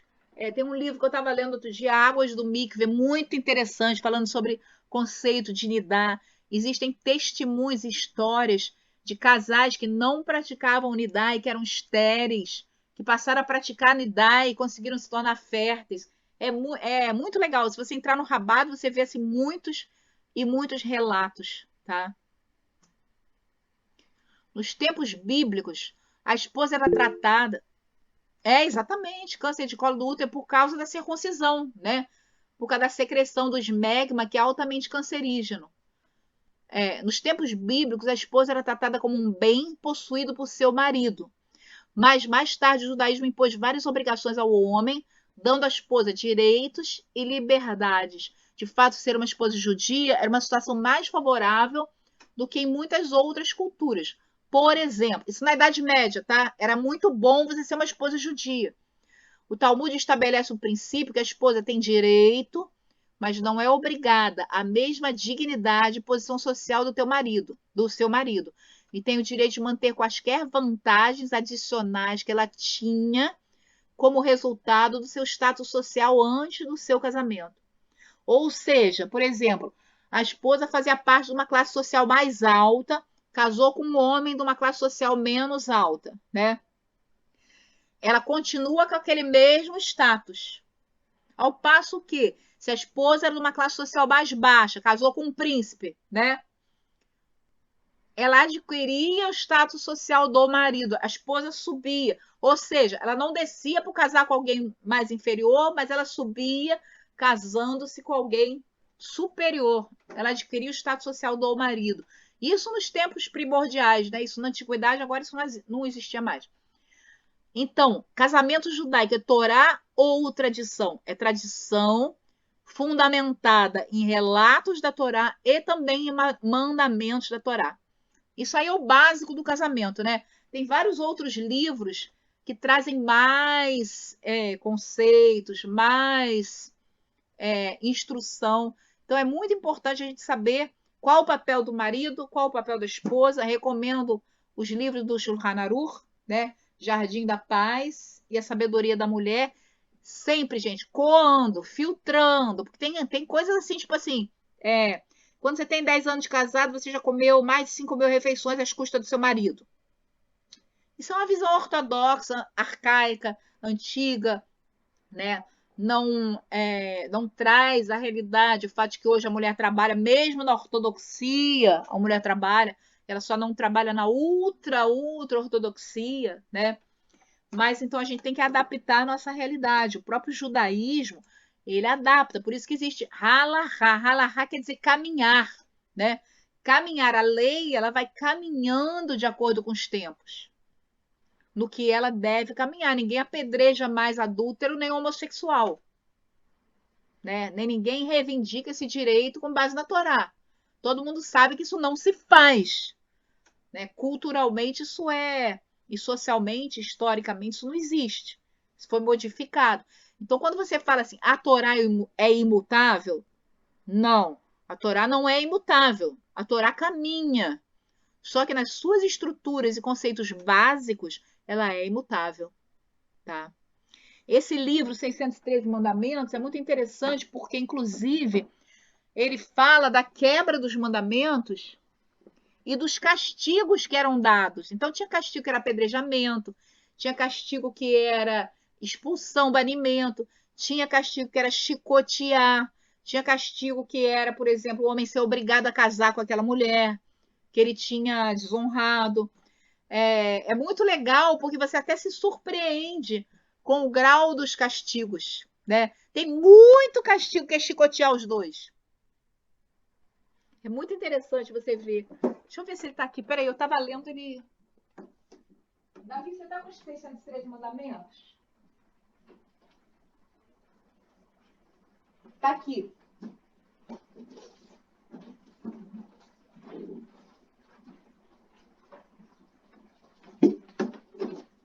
É esse livro aqui, gente, olha. Maimônides, né? 613 mandamentos. Foi escrito na Idade Média, né? Então, acho que é aqui, peraí.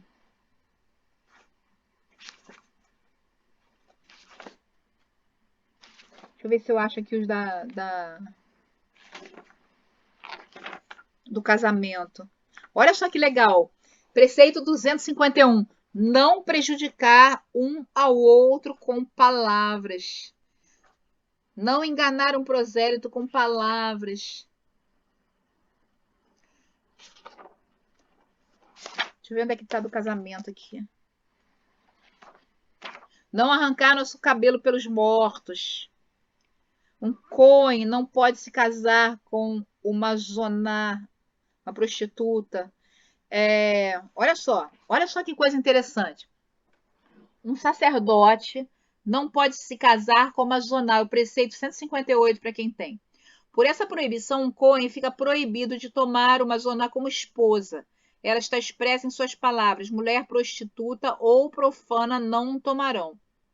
Se um Cohen se chegar a uma prostituta, qual vocês acham que vai ser o castigo dele? Chuta aí, fala aí. Qual será o castigo do sacerdote que se chegar a uma prostituta? Fala aí, Leandro. Leandro tá doido para falar. Fala aí. Morte. Morte. Não. Açoitamento. Um Cohen não pode casar-se com uma halahá. Por essa proibição, o Cohen fica proibido de tomar uma halahá como esposa. Ela está expressa em suas palavras: mulher prostituta ou profana, halahá, não tomarão. Se um Cohen se chegar a uma mulher profana, ele está sujeito a açoitamento também. Então, tem coisa que você pensa que o castigo é a morte, né? Mas não é. É açoitamento. Não consumir o segundo dízimo de vinho não remido fora de Jerusalém. Qual a punição? Açoitamento. 90% das punições são açoitamento. Não é a punição máxima. E a gente pensa que as leis do casamento, 330 a 361, deixa eu ver. A gente pensa que é tudo morte, morte, morte. Não, não era.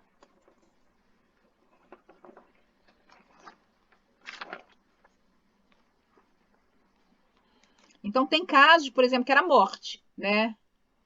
Por exemplo, não cometer incesto com a sua mãe. A contravenção a essa proibição será punida com a extinção. Se testemunhas depuserem contra o transgressor, ele será apedrejado caso tenha pecado deliberadamente. Se o tiver feito involuntariamente, deverá oferecer um sacrifício determinado de pecado. Mas não sei também como é que ele vai cometer incesto com a mãe involuntariamente, né? Não sei. Mas então, na verdade, a coisa era muito mais branda. Não chegasse. Olha só. Aqui, Miriam, olha essa. Tá aí, Miriam? Tá. Não tornar a casar-se com a esposa de quem se divorciou, depois que ela tenha se casado novamente. Tá o caso aí da sua irmã com seu cunhado. Qual você acha que vai ser o castigo dela?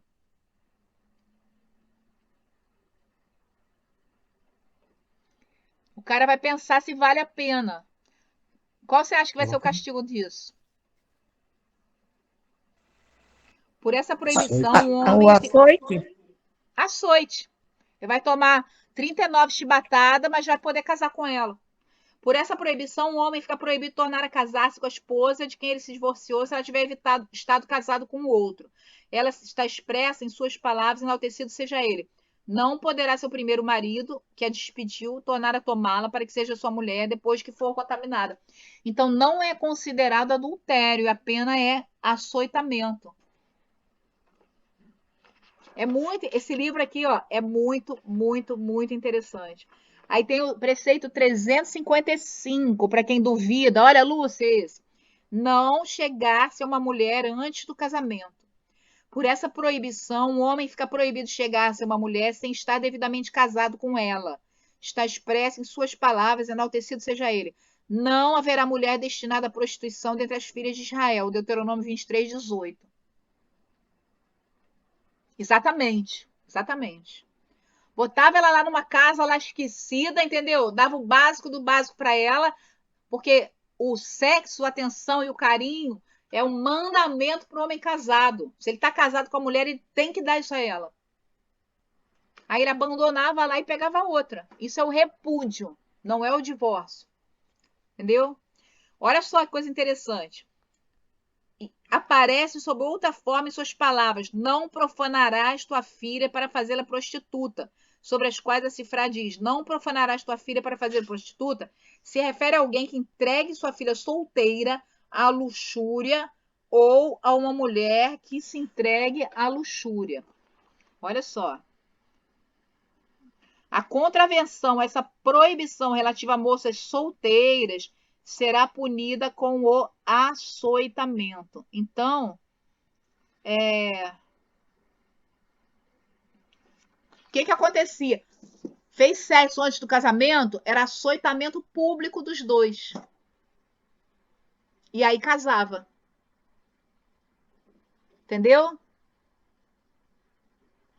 Devia ter muita gente sendo açoitada. Muita gente. Porque pelo menos na época de Yeshua, né?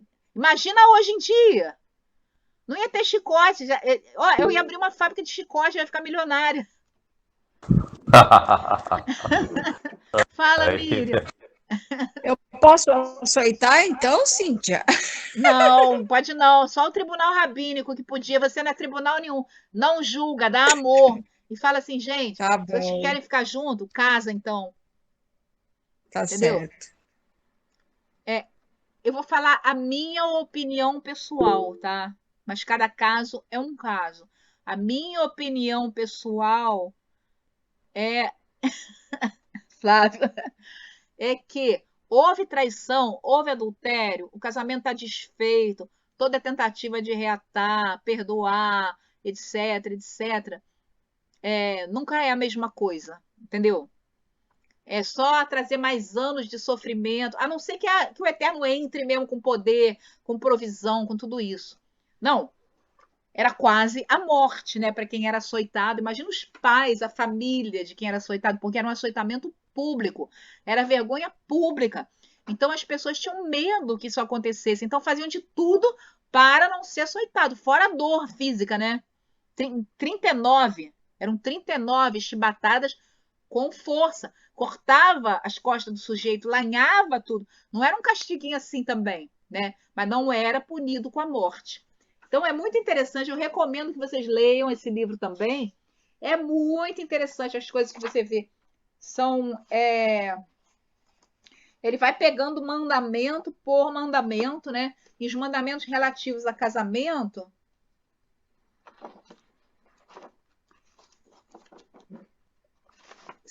é da página, peraí.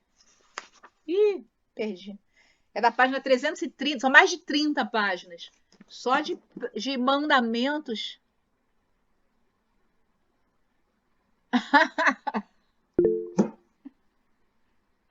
Ai, ai. Ai.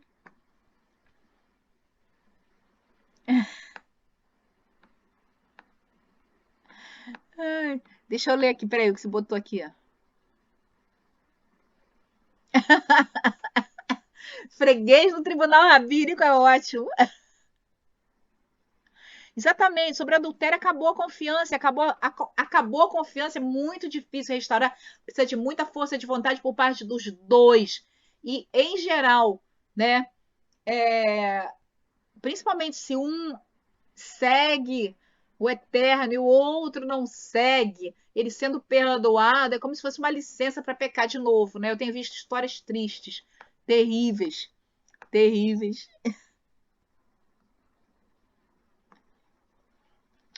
Fala, Rosângela.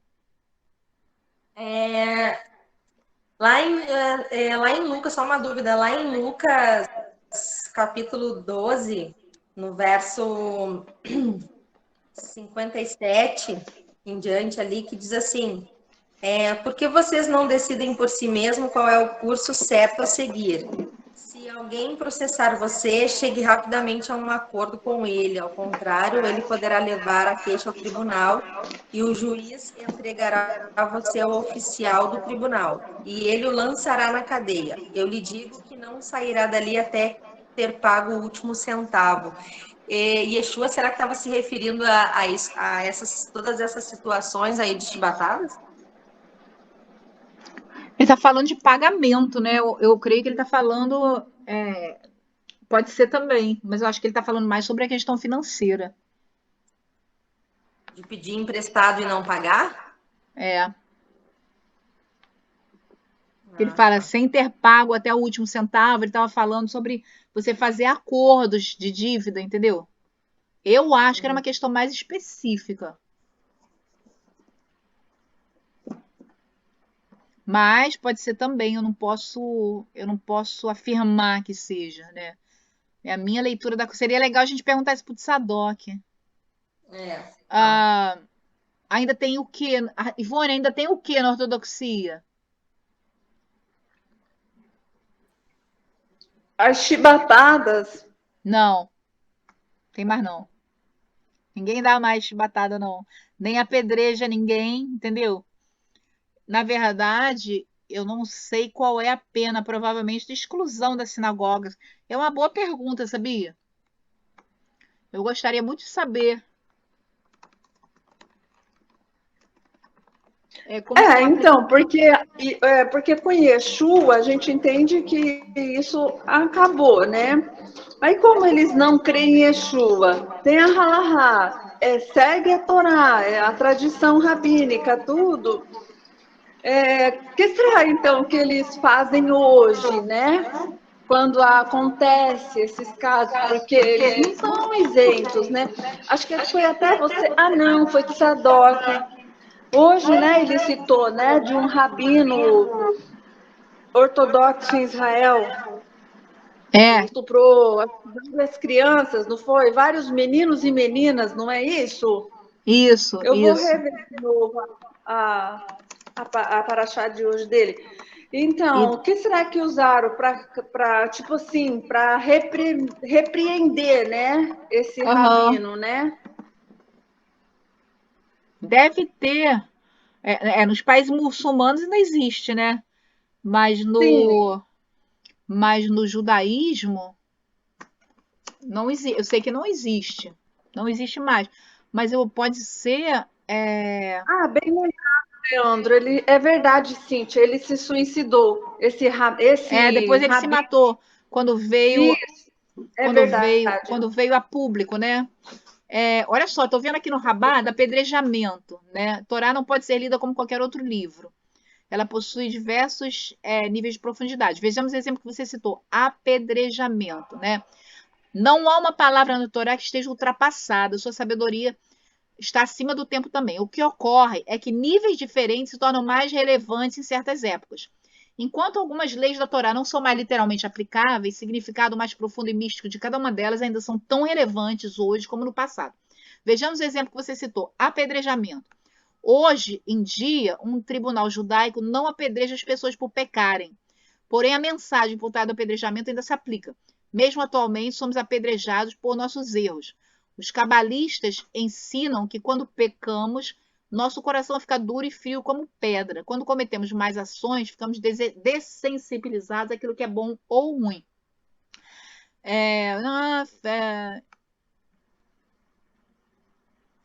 Aí fala, essa visão mística da lei do apedrejamento na Torá, isso explica uma grande parte do mal que existe hoje no mundo. Esse é apenas um exemplo. Então, aí está falando com Rosh Hashanah, então a questão da pedra, né, do nosso coração se transformar em pedra. Mas eu não sei, por exemplo, né, um adultério levado a um tribunal rabínico, se tem alguma pena hoje em dia ainda. Eu não sei, sabia? Se existe ainda alguma pena a ser aplicada, ou se pode ser um Sim. pagamento em dinheiro também, uma indenização, né? Pode ser uma indenização. Depois eu vou pesquisar isso, porque é uma ótima pergunta. Eu nunca tinha pensado nisso. Porque dentro do judaísmo deve haver alguma forma de compensação, né? Por exemplo, adultério, para quebra de pactos, etc. Eu sei que no divórcio judaico a questão financeira ela entra de uma maneira muito forte. Fala, Rosângela. Então, quando eu estava frequentando a Sibra, a sinagoga judaica, que ela é reformista, Aham. a Hannah, que eu conheci ela, né? Que ela é professora tanto da escola israelita como também professora de hebraico, Uhum. né? E ela que me levou lá e tudo mais. E ela fazia parte, aí ela me contou que ela faz parte do Beit Din. Eles têm um tribunal rabínico, né? Um tribunal judaico entre eles. É um Só conselho, que né, não que é tem. comentado, não é divulgado. Ela não é divulgado. Então, cada um tem o seu. Vamos supor, o Beit Rabad tem o deles, né? Uhum. Ali a Sibra, todas as sinagogas reformistas, eles têm o deles, entendeu? Cada sinagoga Então, tem ou uma unidade nisso.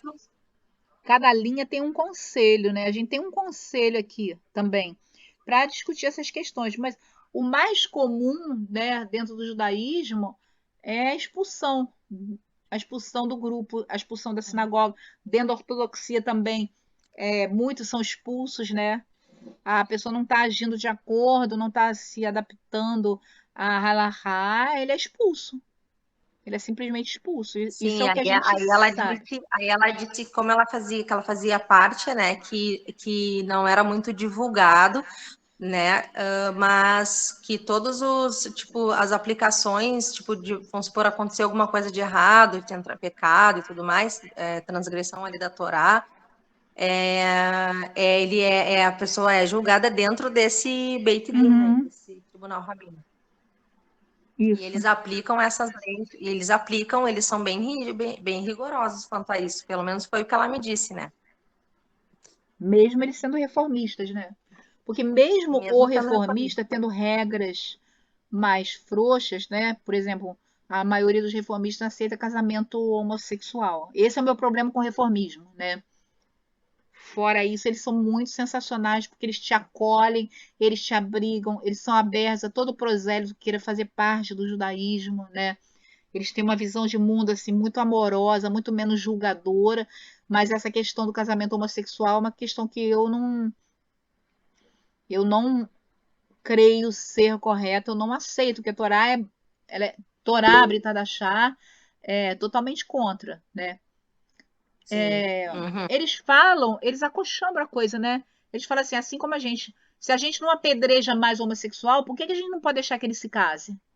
Se ele se ama e quer estabelecer um relacionamento estável, entendeu? Eles falam assim, se a Torá andou até o não apedrejar, por que a Torá não pode andar até o permitir casamento? Essa é a linha de raciocínio deles. Fala, Chau. Shalom a todos. Eu estava observando uma coisa, né? Uhum. Todo mundo agora quer ser judaísmo liberal, reformista, ortodoxo. Só que para mim, quem conhece ou procura conhecer a Torá, ele não é flexível contra as transgressões da Torá. Então, veja bem, uma pessoa, uma congregação que se diz judaica, reformista, que tem como a Torá, que significa instrução, ela apoia o casamento de homossexual. Vamos lá para Brit Hadashah. Tá, vamos lá para Brit Hadashah. O que o apóstolo Paulo fala? Ele é bem claro, em Romanos 1 ali. Que os que tais fazem são dignos de morte.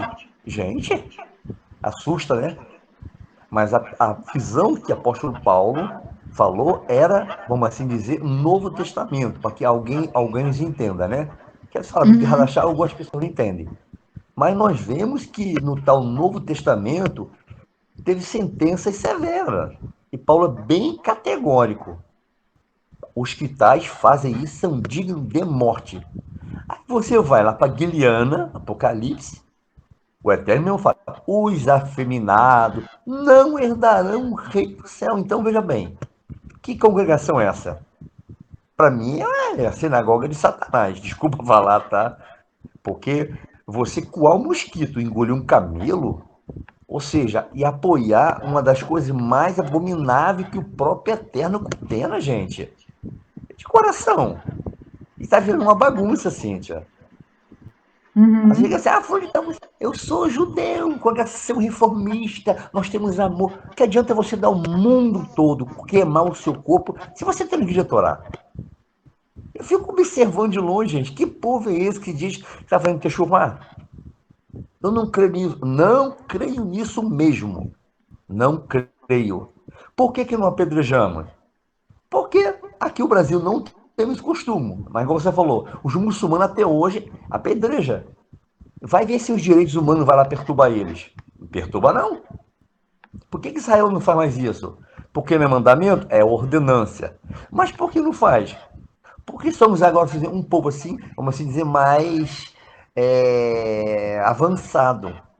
E existe o tal dos direitos humanos, criado pela ONU, que caía de pau em cima de Israel. Agora, vê se eles... Eu não estou sendo a favor não, tá, gente? Veja bem, não estou falando para tirar a vida de ninguém, não. Mas eu fico de coração assim apertado quando você, Cíntia, fala que essa congregação judaica aceita casamento homossexual. Só até aqui, não tem nem mais o que falar, né? Eu acredito que vocês têm a mente de Yeshua e sabem o que eu estou querendo falar.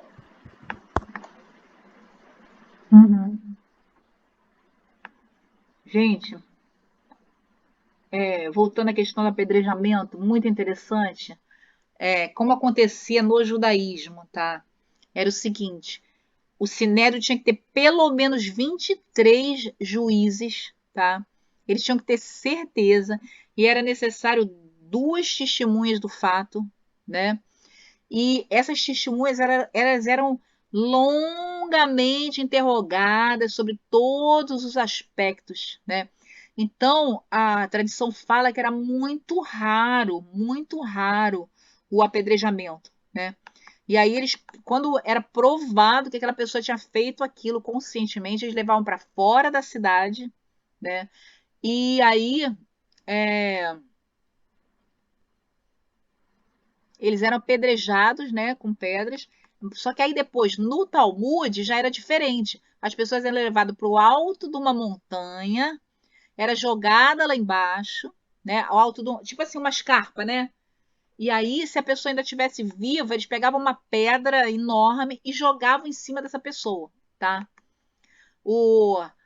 Na Mishnah tem uma descrição do apedrejamento, que é o seguinte: ele era levado uma plataforma, né, bem alta, acima de um chão de pedra, né? E aí ele era jogado lá embaixo, Era jogado pelas costas, batiam nas costas e ele era jogado lá embaixo. Se ele morresse da queda, tudo bem. Se não, aí então ele seria apedrejado, entendeu? Era assim que acontecia a coisa, o apedrejamento. Mas eram poucos casos, né? Era o mau filho, eram os adúlteros, era o feiticeiro, era aquele que amaldiçoasse o pai e era aquele que mantivesse relações sexuais com aquelas relações sexuais proibidas, né? Que eram com animais, com a mãe, com a filha, com a neta, com a irmã, entendeu? Era isso que acontecia naquele tempo, né? Havia 2 casos em que o apedrejamento ele era revertido, né?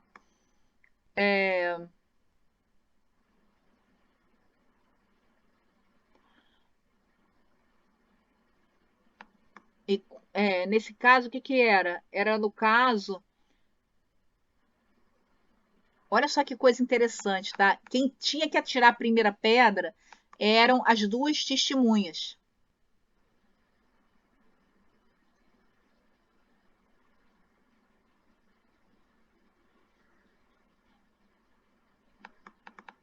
As 2 testemunhas eram as primeiras que eram as que atiravam, né? E aí o que que acontece?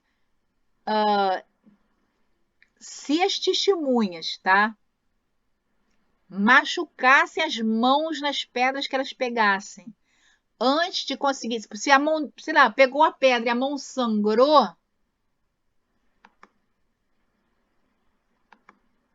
aí aquela pessoa não era mais condenada à morte. Olha que coisa interessante. Muito interessante isso, né?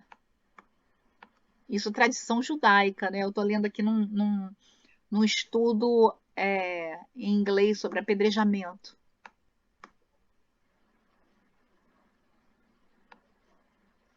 E hoje em dia ela é condenada pelos direitos humanos, Anistia Internacional, né?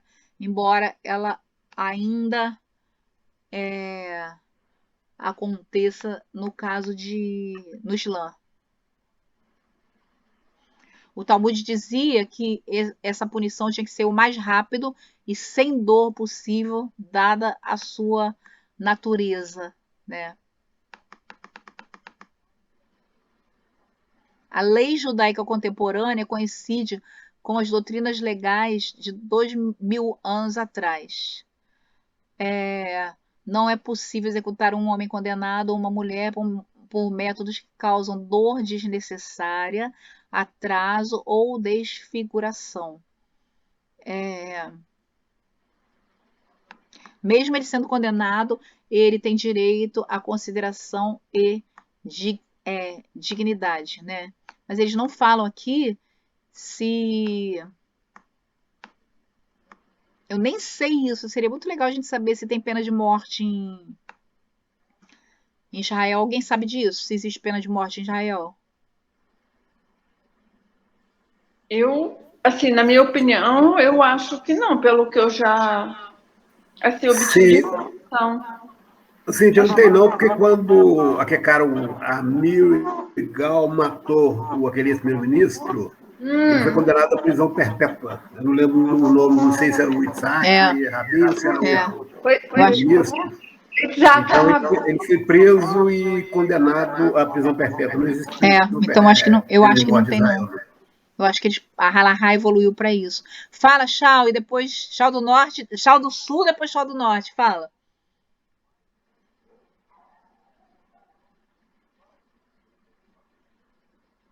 Shao do Sul? Fala Shao do Norte, então, que o Shao do Sul... Ah, abriu. Fala, Shao do Sul. Não, eu apertei errado, desculpa.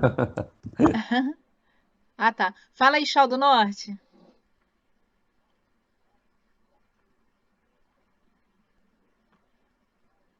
E eu acho que caiu. Shao? Marcelo Shao? Eu acho que ele está sem contato. Então, gente,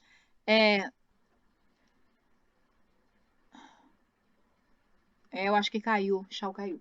Então, gente, até ele voltar, o que eu queria falar para vocês é o seguinte: o tema casamento judaico é um tema altamente instrutivo.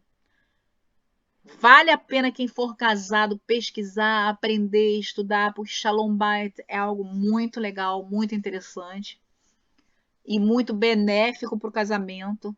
É bom quem pretende se casar de novo ou se casar também estudar, né? Casados, futuros casados, solteiros, divorciados, é um tema muito bom estudar. Fala, Chau! A gente estava esperando você falar e acabou que você caiu. Pode falar.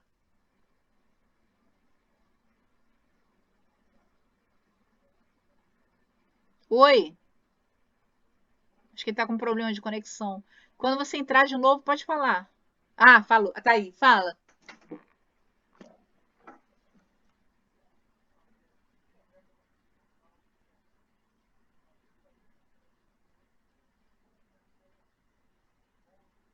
Tá sem som.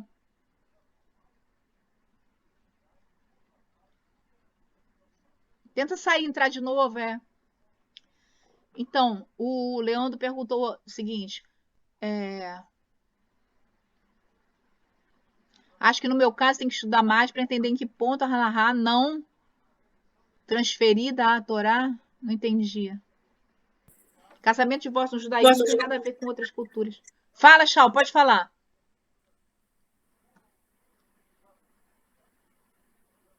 Oi?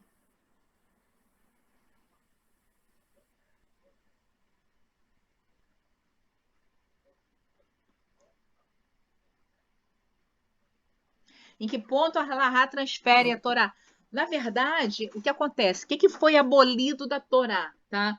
Os mandamentos relativos ao templo, porque não tem mais templo, tá? E mandamentos que feriam os direitos humanos. Ou seja, apedrejamento e enforcamento, basicamente.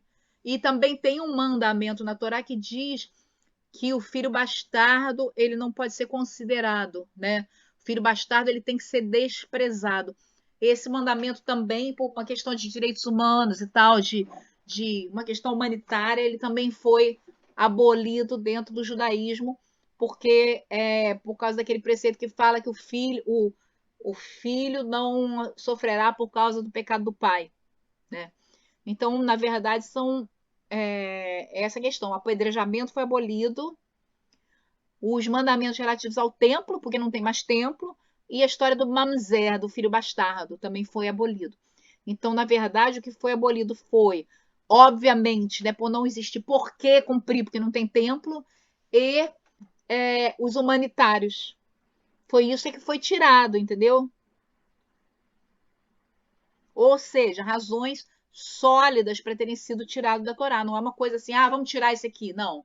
E tudo isso é feito com muita discussão rabínica, etc, etc, etc. Normalmente o que acontece, né, que vai contra o mandamento que está lá, acho que é em Êxodo, que fala assim, não retirareis nada dos mandamentos, nem acrescentareis nada aos mandamentos. O mesmo versículo que diz que a gente não pode tirar nada da Torá, também fala que a gente não pode acrescentar nada. Só que os rabinos, por zelo, eles começaram a acrescentar, e é algo que o próprio Yeshua ele condenou, né? Que fossem acrescentados preceitos sobre preceitos sobre preceitos, ou seja, fardos pesados demais de se carregar, tá? Gente, 20h59, olha que bênção, gente. Muito obrigada pela paciência de vocês, muito obrigada pelo cuidado, pelo zelo de vocês, tá?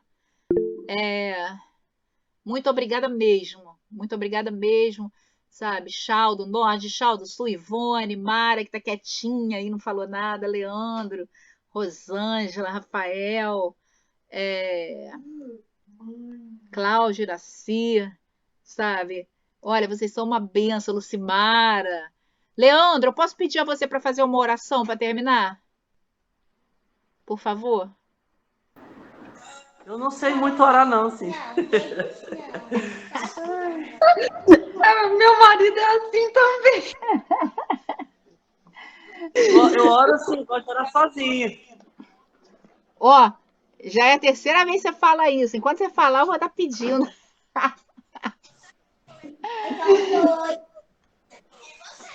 Vai, ora aí.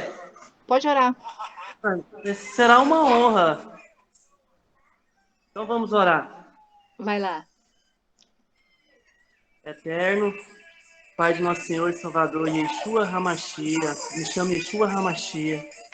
Quero agradecer por essa aula maravilhosa, esse shiur maravilhoso. Visita, Eterno, cada um agora com sua arua, Hakodesh. Assopra o teu Espírito para que possamos entender a tua santa palavra. Amém. Porque o Salmo 119 diz que se o Senhor não nos revelar a tua vontade, a tua palavra, nós seremos incapazes de sozinhos entender qual é a sua perfeita vontade.